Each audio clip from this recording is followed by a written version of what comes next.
Hello, welcome to the education spark channel. स्वागत है सभी का एजुकेशन स्पार्क चैनल पे। आज हम डिस्कस करने वाले हैं 12th क्लास का जो मैथमेटिक्स है, दो पार्ट्स में वो डिवाइडेड है। तो पहले पार्ट का जो पहला यूनिट है, पहला चैप्टर जो है उसका नाम है relation and function. Relations and functions, ये हम डिस्कस करेंगे आज। तो इसको समझने के लिए हम पहले समझेंगे कि दो सेट्स का कार्टेशियन प्रोडक्ट क्या होता है। कार्टेशियन रिलेशन को अंडरस्टैंड करने के लिए हमें पहले ये कार्टेशियन प्रोडक्ट समझना होगा, तभी रिलेशन समझ आएगी। Cartesian product of two sets, दो सेट्स लूँगा मैं यहाँ पे। मान के चलो ए सेट मैंने लिया, सेट ए, और दूसरा सेट मैंने यहाँ पे लिया set B. Set B, set A में आपने 11th क्लास में पढ़ा होगा कि सेट किसको कहते हैं हम, जिसमें वेल डिफाइंड एलिमेंट्स होंगे। तो सेट ए में मान के चलो मैं एक एलिमेंट्स लूँगा ऐसे 1 2 3। इसी तरह सेट बी में मैं एलिमेंट्स लूँगा ए बी सी, या कुछ और ले सकते हैं हम। मान के चलो हम लेंगे एक्स वाई जी। अब ए और बी, ये सेट ए है और ये सेट बी है। इन दो सेट्स का अगर मैं प्रोडक्ट निकालूंगा, कार्टेशियन प्रोडक्ट, तो वो क्या होगा, उसको डिनोट करते हैं हम ए क्रॉस बी से। इसको कहते हैं हम Cartesian product of two sets. अब ये यहाँ पे सेट ए है और सेट बी है, तो सेट ए और बी का ये कार्टेशियन प्रोडक्ट डिनोट करें। अब इसको कैसे करते हैं हम ध्यान देंगे। 1 का एक्स के साथ, फिर 1 का वाई के साथ, फिर 1 का z के साथ। तो हमारे जो एलिमेंट्स बनेंगे वो इस प्रकार बनेंगे। पहला एलिमेंट बनेगा 1 कामा x, हो गया एक, फिर 1 कामा y, फिर 1 कामा z, हो गया ये। उसके बाद 2 का करेंगे x के साथ, फिर 2 का y के साथ, फिर 2 का z के साथ। तो बनेंगे ऐसे 2 comma x, 2 comma y and 2 comma z।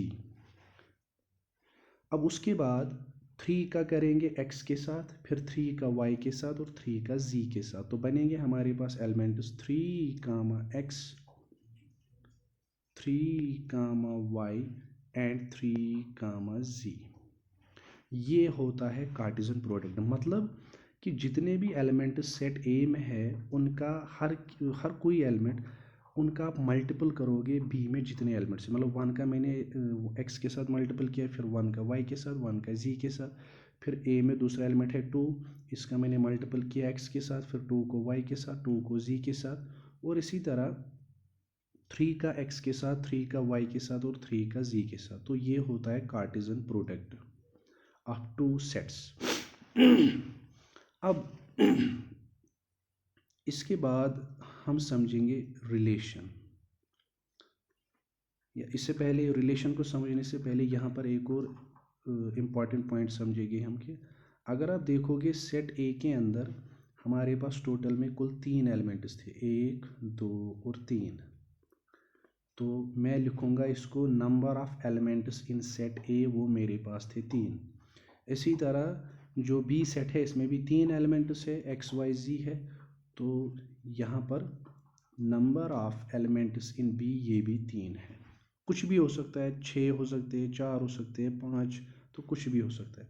अब अगर मैं निकालने की कोशिश करूँगा कि कितने एलिमेंट्स होंगे ए क्रॉस बी में, तो अगर आप गिनोगे यहाँ पे ए क्रॉस बी में कितने एलिमेंट्स है, 1 2 3 4 5 6 7 8 9, मतलब कि 9 एलिमेंट्स है। मतलब कि इन दोनों का प्रोडक्ट, मतलब 3 इंटू 3, तो वही तो आएगा 9। इसका मतलब ये हुआ कि इम्पॉर्टेंट पॉइंट क्या है यहाँ पे, कि जो नंबर ऑफ एलिमेंट्स होंगे ए क्रॉस बी में, कि ए सेट में और बी सेट में टोटल कितने एलिमेंट्स होंगे, तो वो कैसे निकालोगे। अब आप देखोगे कि नंबर ऑफ़ एलिमेंट्स कितने हैं ए में और उनका मल्टीप्लिकेशन करोगे आप कि कितने एलिमेंट्स है बी सेट में। तो ये इम्पॉर्टेंट पॉइंट है, ये नोट करके रखोगे आप कि number of elements in A cross B, मतलब जो कार्टेशियन प्रोडक्ट निकला ए बी का, वो होता है number of elements in A into number of elements in B. इसी तरह ये डायग्राम होती है, इसको कहते हैं हम इसको कहते हैं हम एरो डायग्राम। सेट्स को हमने रिप्रेजेंट किया एरो डायग्रामिकली, तो इसको कहते हैं हम एरो डायग्राम। अब अगर मैं इसको ऐसे भी रिप्रेजेंट कर सकता हूँ, मान के चलो मैं सेट ए है मेरे पास, यही दोबारा लूँगा मैं, मगर एलिमेंट्स थोड़ा एक्स्ट्रा लूँगा मैंने लिया था 1 2 3, मैं लूँगा अब 4 5। इसी तरह जो सेट बी है उसमें मैंने लिया था x y z और लूँगा मैं a। तो अगर आप यहाँ पे देखोगे, अभी मैंने जो सेट लिखा वो मैंने लिखा ऐसे ब्रैकेट्स में, करली ब्रैकेट्स में और कामाज में। इसको कहते हैं हम सेट बिल्डर फार्म। ये तो आप 11th क्लास में आपने पढ़ा होगा, सेट बिल्डर फार्म।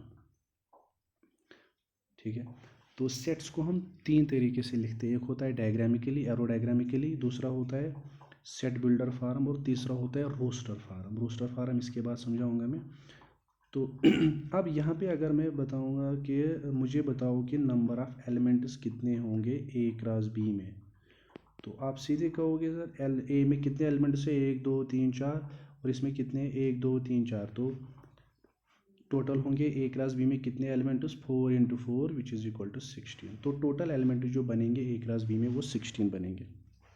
सिंपल, मतलब 1 का x के साथ, फिर 1 का y, 1 का z, 1 का a के साथ हो गए 4, फिर 2 का x, 2 का y, 2 का z, 2 का हो गए और 4, फिर इसी तरह 3 का और 4 का, तो बनेंगे 16 एलिमेंट्स। तो नंबर ऑफ़ एलिमेंट जो होते हैं ए क्रॉस बी में वो होते हैं यहाँ पे number of elements in A into number of elements in B. अब आते हैं हम अपने टॉपिक पे, रिलेशन होती क्या है। तो रिलेशन को हम डिफाइन क्या करते हैं, अगर मेरे पास एग्जांपल से समझेंगे इसको, मेरे पास सेट ए है और मेरे पास सेट बी है, दो सेट्स है मेरे पास। इसमें मेरे पास एलिमेंट से मान के चलो 1 2 है, 3 है, 1 2 3, बस 3 ही लेंगे। और इसमें मेरे पास एलिमेंट से 1 4 9। अब ये एलिमेंट 1 है, इसका इस 1 के साथ क्या रिलेशन बन रही है। 2 जो एलिमेंट है इसकी क्या, अब दो सेट्स लूँगा मैं, ये मैंने ए सेट लिया और ये बी सेट। मान के चलो कि इसमें जो एलिमेंट्स है उनको x से मैंने डिनोट किया और इसमें एलिमेंट्स जो है y से मैंने डिनोट किया। ठीक है, सच दैट कि जो x है ये बिलोंग करता है a को और y बिलोंग करता है b को। अब इसके बाद अगर मैं आपको बताऊंगा कि मुझे बताओ कितनी रिलेशंस पॉसिबल है a और b के बीच में, कितनी रिलेशंस पॉसिबल है ए और बी के बीच में, तो इसके लिए इम्पॉर्टेंट पॉइंट आप नोट करके रखोगे आप, number of relations is equal to जितने सबसेट्स बनेंगे, नंबर ऑफ सबसेट्स, और कितने सबसेट्स बनेंगे 2 to the power xy।